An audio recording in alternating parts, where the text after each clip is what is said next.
Então, mais uma vez, boa noite a todos. Como já foi divulgado, o nosso tema de hoje se chama O Espelho da Vida.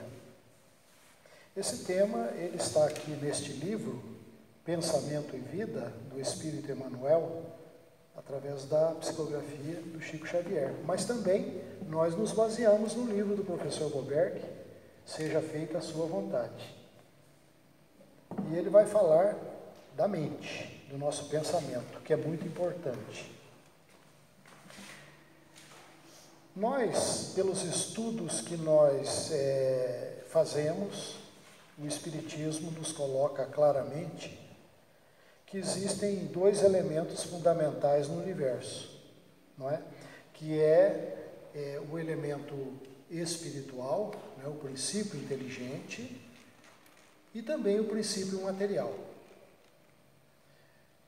E que esse princípio inteligente, ele parte de uma simplicidade, de uma ignorância, mas com um destino infinito, para fazer uma trajetória evolutiva infinita.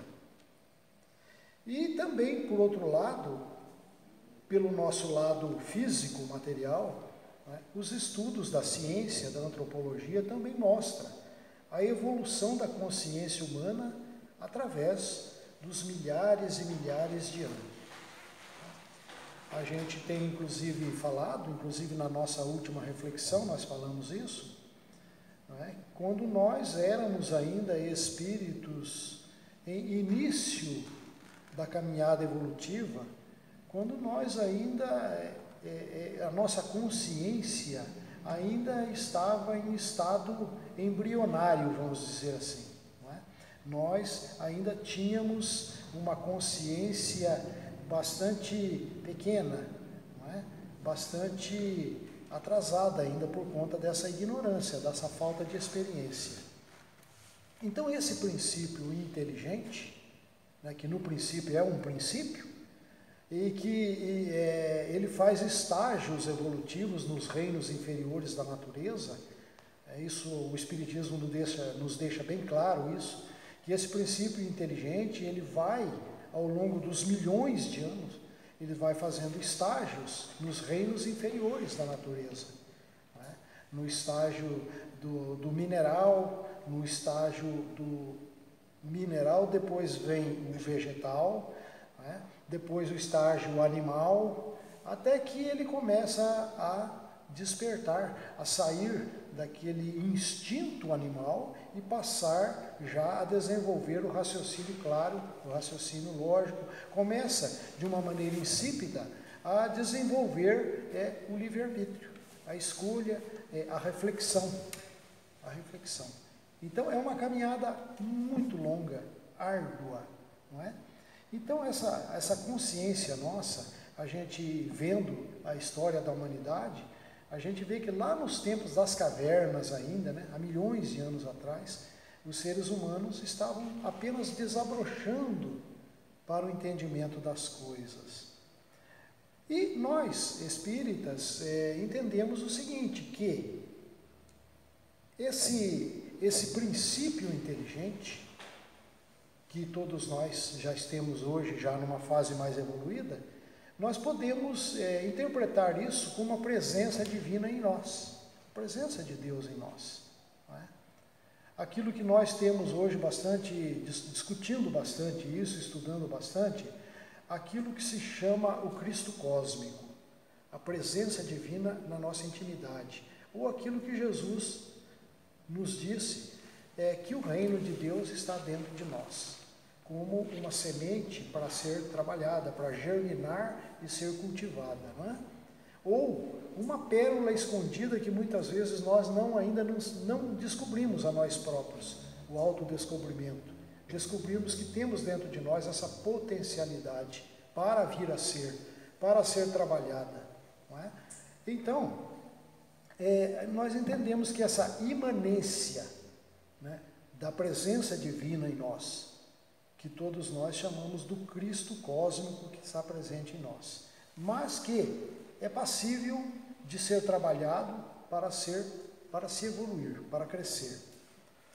Então, a nossa consciência, à medida que ela vai despertando, que nós vamos, através das sucessivas e milenares reencarnações, nós vamos adquirindo experiência de vida, maturidade, a nossa reflexão a respeito da vida vai se tornando mais clara, mais ampla.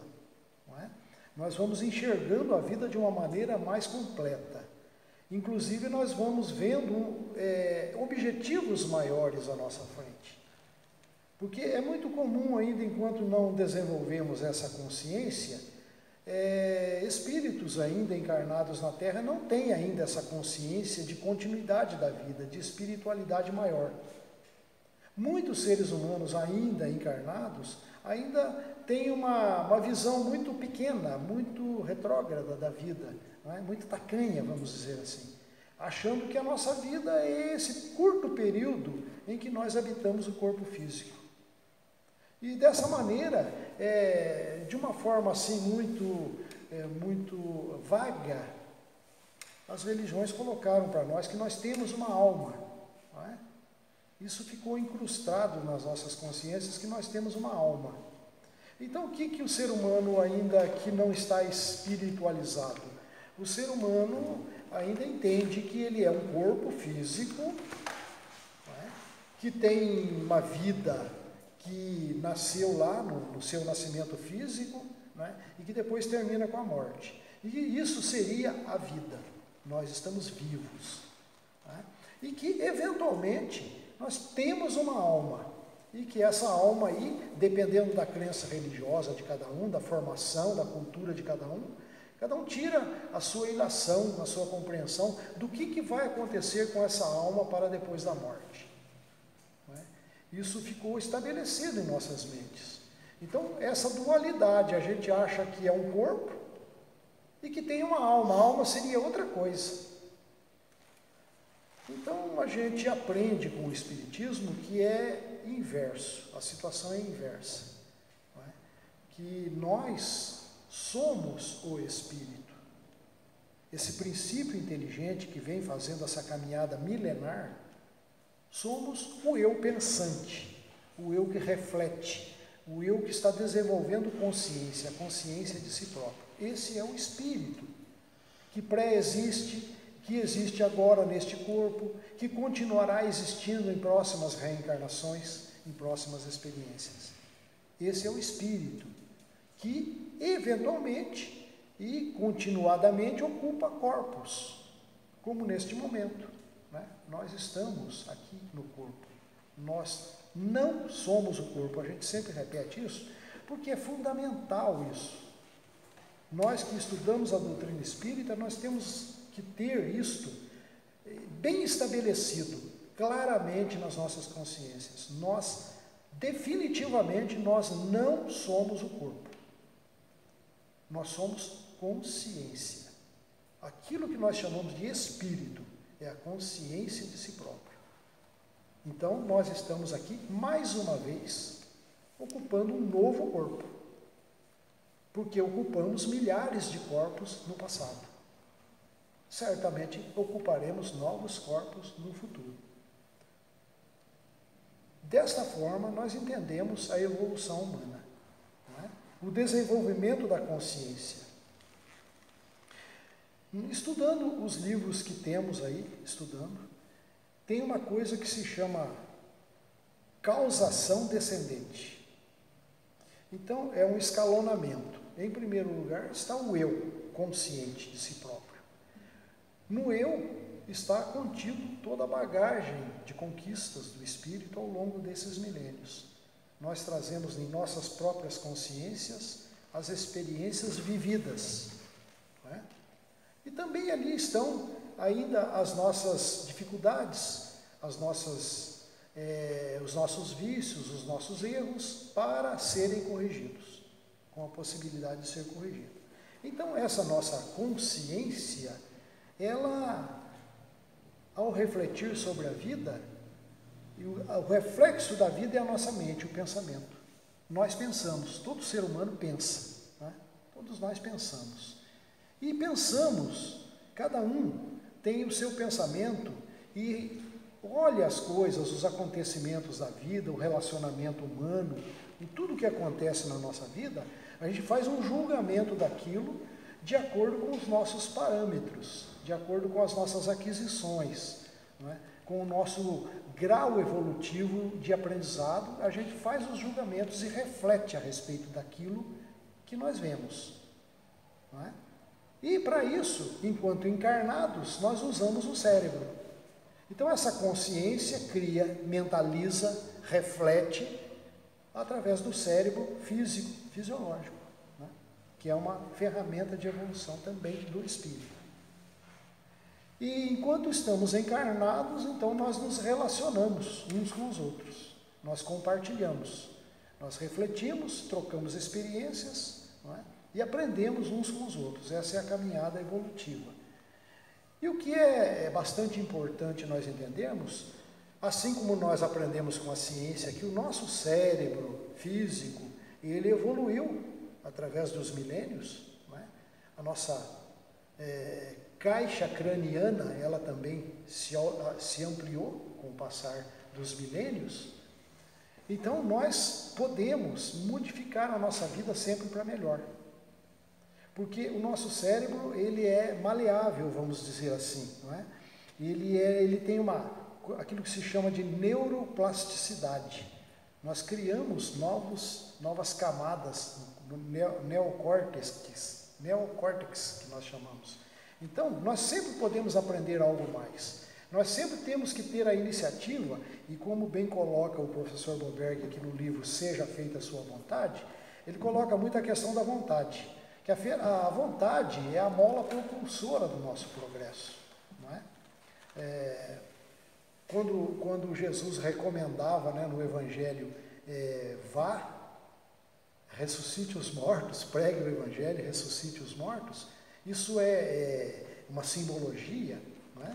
Que indica a todos nós que nós devemos acordar as consciências, porque quantos seres humanos ainda estão dormentes em consciência? Quantos seres humanos ainda não acordaram para esta realidade da vida, para a caminhada evolutiva nossa, né? Para os resultados do amanhã, que vão depender da nossa atitude de hoje. E entender que o que somos hoje já é o resultado do que construímos ontem, não é? Então, nós fazemos esse trabalho. Então, o que quer dizer esse espelho da vida que a lição traz para hoje? A mente como espelho da vida. Então ela reflete, ela é o campo da consciência nossa, quando nós nos despertamos a nossa consciência, e esse despertar, permite que a gente opere, que a gente haja na vida, né, dentro da nossa faixa evolutiva, dentro da nossa faixa de conhecimento, de entendimento da vida. Daí porque uns já têm a facilidade, né, de vivenciar de uma forma mais elevada a vida. Muitos já têm uma posição altruística, uma posição elevada de educação, de fineza de trato, né, de valores éticos e morais mais elevados. E outros ainda estão na retaguarda, ainda um tanto que ignorantes e inexperientes da vida. Porque se nós formos analisar a vida nossa por uma vida só, como pregam as religiões tradicionais, não é? As religiões tradicionais não ensinam a reencarnação, a continuidade da vida. Não ensinam que nós temos uma pré-existência espiritual no passado, não é? Temos todo um passado, um histórico milenar, não é? E um futuro que certamente será brilhante para todos nós. Isso as religiões não falam. As religiões dizem, no pé da letra, aquilo que a Bíblia fala, que o ser humano vive uma vez só e morre uma vez só. E está sujeito a um julgamento exterior que vem de fora nos julgar. Isso as religiões pregam. Isso não explica de forma nenhuma por que é que existe uma ampla diversidade de situações dos seres humanos na Terra. Não é? Por quê? Se todas as religiões dizem que é a vontade de Deus, se nós entendermos dessa forma, como é que vamos entender a justiça? a lei natural, como é? Por que se tem uma vida só? Por que uns nascem e reencarnam, ou melhor dizendo, encarnam, né? Porque para as religiões não tem reencarnação. Então, se é uma vida só, por que uns nascem na miserabilidade da vida, na ignorância da vida, e são infelizes, né? E caminham por caminhos tortuosos e infelizes da vida? Por quê? E outros, desde tenra idade, como a gente vê na mídia, crianças de tenra idade que já têm dons maravilhosos para a música, outros para a ciência, para as artes, outros já são dóceis, crianças são dóceis, educadas, finas. Ora, se tem uma vida só, necessariamente nós temos que entender que Deus, esse Deus exterior, é parcial, é um Deus que joga dados, você vai ser feliz, você não. Então isso as religiões não explicam, e somente a reencarnação pode explicar isso. Somente a continuidade da vida vai mostrar que cada um de nós é o construtor do seu próprio destino. Cada um de nós somos os responsáveis por aquilo que somos hoje. Se somos felizes ou infelizes, nós construímos o dia de hoje. Mas nós temos a possibilidade de mudar isso para amanhã. Nós temos a possibilidade de, pela nossa vontade de querer, de buscar, de se aprimorar, de se educar, de se iluminar pelo conhecimento, pela instrução, nós temos essa possibilidade. Se nós tivermos vontade, nós podemos mudar a nossa vida para melhor. Nós podemos construir um amanhã mais feliz, reprogramando a nossa mente. A nossa mente, nós temos que reprogramar. Daí porque nas exposições doutrinárias do Espiritismo é recomendável e é sempre enfatizada a necessidade de nós nos instruirmos, de nós buscarmos o conhecimento. Nós temos que estudar muito, ler muito. E esse conhecimento é amplo, como nós dissemos já. Não é simplesmente só estudar Espiritismo.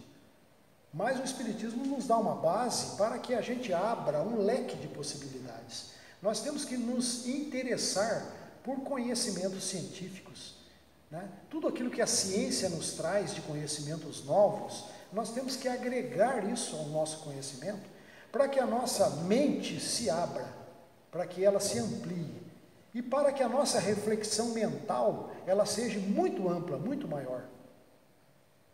E sendo assim, nós diminuiremos os nossos preconceitos.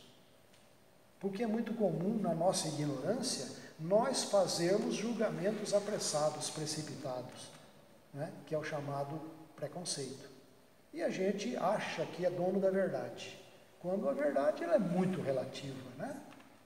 A verdade, ela é relativa ao grau de entendimento do hoje, do momento presente. É a nossa verdade particular, que é diferente da verdade dos outros. Cada um tem a sua verdade. Mas ela é sempre progressiva. A verdade é sempre progressiva, dependendo da nossa vontade, do nosso interesse em querer aprender. Porque se nós, estando aqui encarnados, nos tornarmos indolentes, preguiçosos, nós vamos atrasar a nossa caminhada evolutiva, não é? Nós vamos atrasar. Então, esse cérebro que nós temos físico é uma máquina biológica, mas que nós podemos trabalhá-la, né? E nós sabemos que no universo, o universo ele é composto tudo de vibrações, de frequências. Tudo no universo é energia. Tudo é feito de luz no universo, não é? O fóton é a subpartícula atômica mais elementar, é o quantum, que se fala na física quântica. Tudo tem base na luz. Tanto é que o próprio Gênesis, que é o primeiro livro da Bíblia, já diz lá, né? E faça-se a luz, fiat lux, e Deus fez a luz. É uma verdade universal isso, porque hoje, cientificamente, a gente sabe que tudo é feito de energia, tudo feito de luz. Como diz Humberto Roden, o filósofo, nós somos seres lucigênitos. Quer dizer, nós temos a nossa gênese na luz. Somos lucigênitos. Aí Jesus veio e disse: brilhe a vossa luz, vós sois luzes. Veja como a própria mensagem de Jesus está de acordo com a ciência. Vós sois luzes, brilhe a vossa luz. Agora, como é que a gente vai brilhar a nossa luz? Esforço pessoal, trabalho íntimo. Aquilo que ele dizia: busca e acharás. Busca e acharás, esforça-te no bem. Tenha vontade própria de querer evoluir, só depende de cada um de nós. Não é? Então, como tudo no universo são vibrações, as vibrações, as frequências, nós todos vivemos em frequências, tanto enquanto estamos aqui encarnados, quanto no mundo espiritual desencarnados. Nós emitimos pelos nossos pensamentos vibrações, frequências, como as emissoras de rádio, televisão, celular, tudo funciona nas frequências, que não se misturam, porque cada uma tem uma frequência. As próprias cores do ambiente, cada cor tem um comprimento de onda, tem uma frequência diferente. As cores se diferenciam. As cores influenciam o nosso psiquismo, o nosso mundo psíquico. As cores também, não é?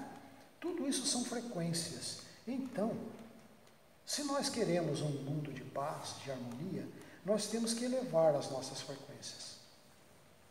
Nós temos que cuidar das nossas frequências. E essas frequências, elas melhoram e se ampliam cada vez mais na medida da nossa autoeducação, da nossa autoiluminação. Quando nós passamos a pensar e agir no bem. Quando nós fazemos os nossos esforços pessoais para domarmos as nossas más tendências, as nossas más inclinações, domar os nossos vícios, não é? E trabalharmos para a harmonia, para a fraternidade, para o amor ao próximo, desenvolver valores altruísticos. Aí nós elevamos as nossas frequências vibratórias. Nós passamos a entrar em sintonia com outras frequências do mesmo teor, elevadas também. Então, se nós queremos ter companhias espirituais boas, saudáveis, salutares, nós temos que fazer a nossa parte, elevar o nosso padrão vibratório.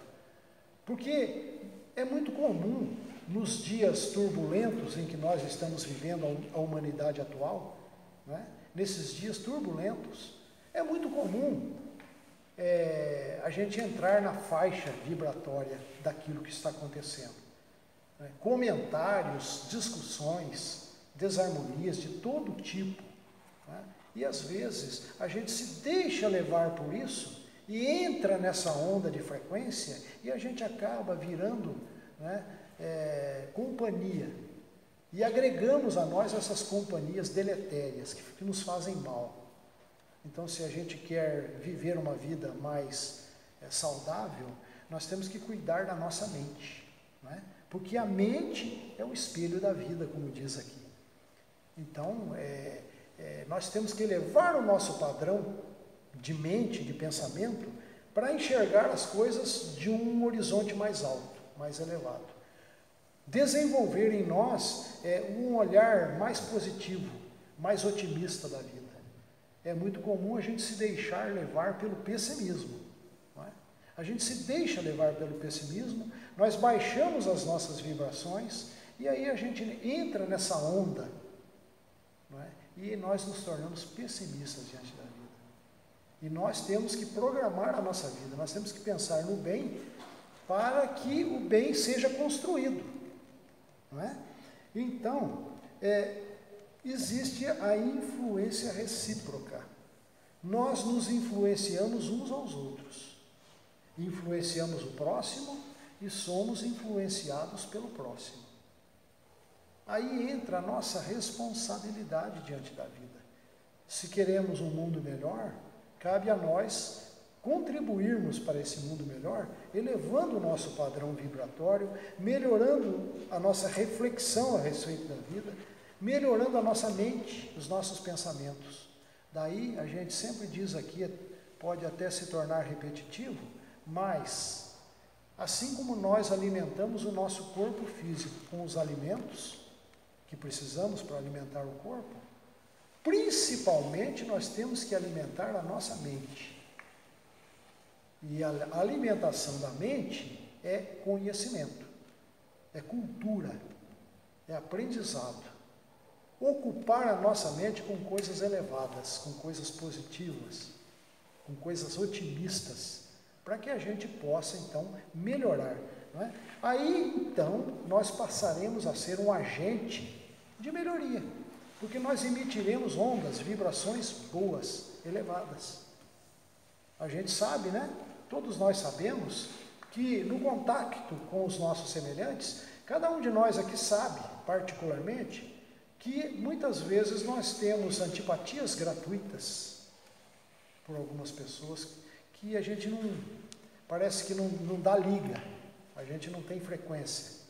E outras pessoas nos fazem tão bem, a gente se sente bem na presença de algumas pessoas que nos transmitem paz, harmonia ao conversar com as pessoas, porque são frequências, são ondas, né? Então, tudo no mundo funciona na base da interdependência, né? E repercussão. Tudo que fazemos, que pensamos, que agimos, repercute no cosmos. E essas ondas encontram frequências afins. Então, o nosso reflexo diante da vida, o pensar diante da vida, a análise que fazemos diante da vida, isso esboça em nós, constrói em nós uma emotividade, o nosso estado emotivo, que pode ser elevado ou ruim, não é?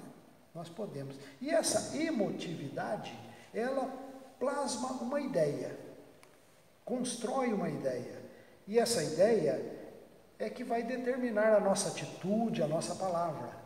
A atitude e a palavra é que vão comandar as nossas ações.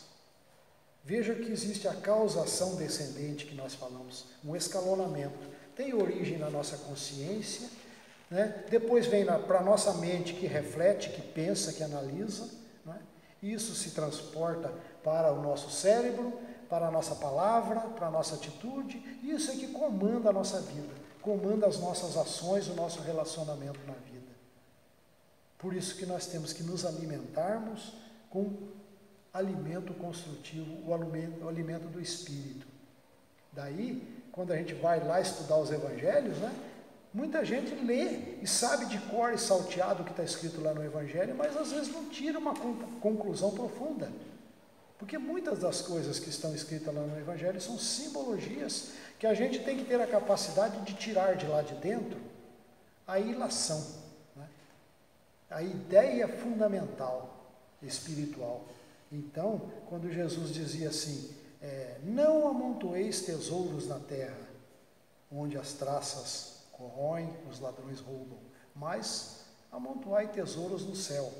Não é? Lá ninguém rouba de você. Isso, traduzindo isso, é uma simbologia que nos diz o seguinte, amontoar tesouros na terra seria nós nos tornarmos gananciosos pelas coisas materiais. É claro que as coisas materiais, enquanto nós estamos aqui encarnados, nós precisamos dela na medida do necessário e não do supérfluo.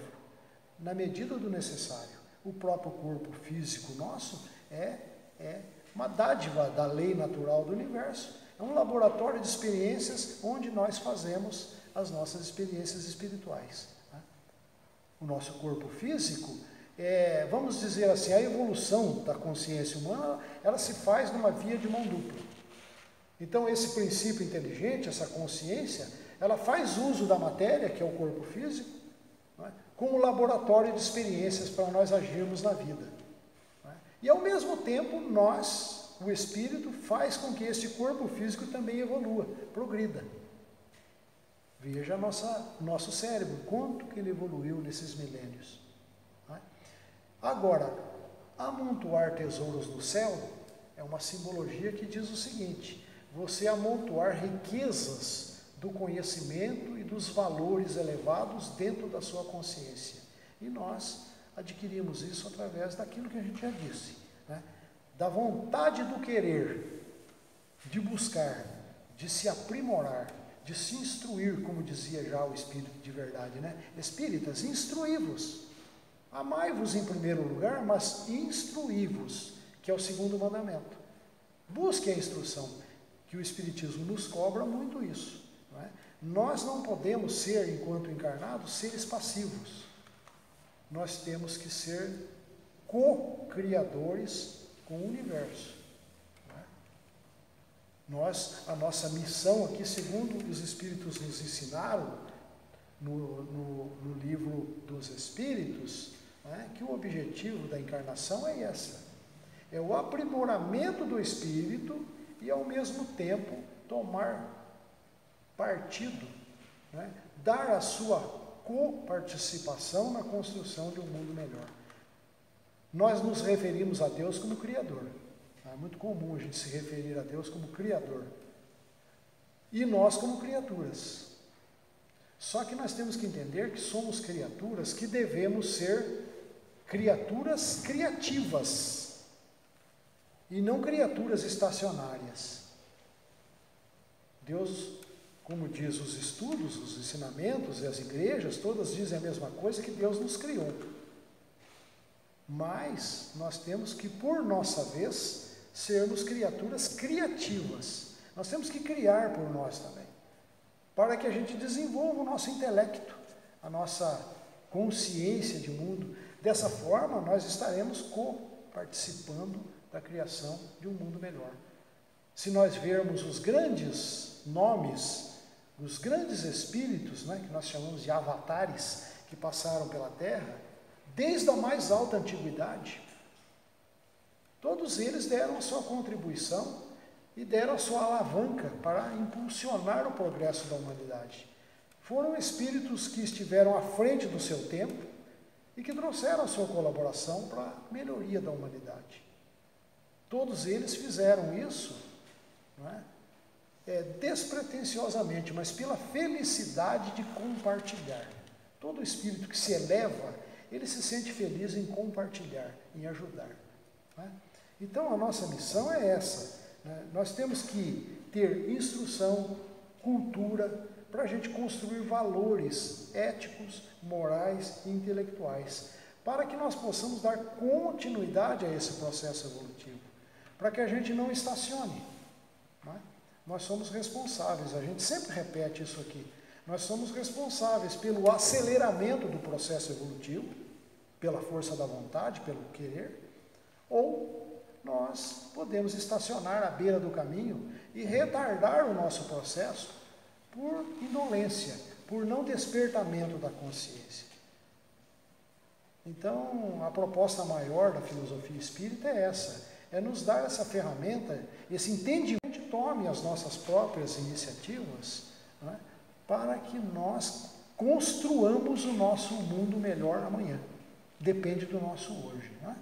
Então, essa lição, o espelho da vida, nos traz essa informação e também esse incentivo para que a gente possa se aplicar e buscar conhecimentos e nos melhorarmos cada vez mais. Assim seja.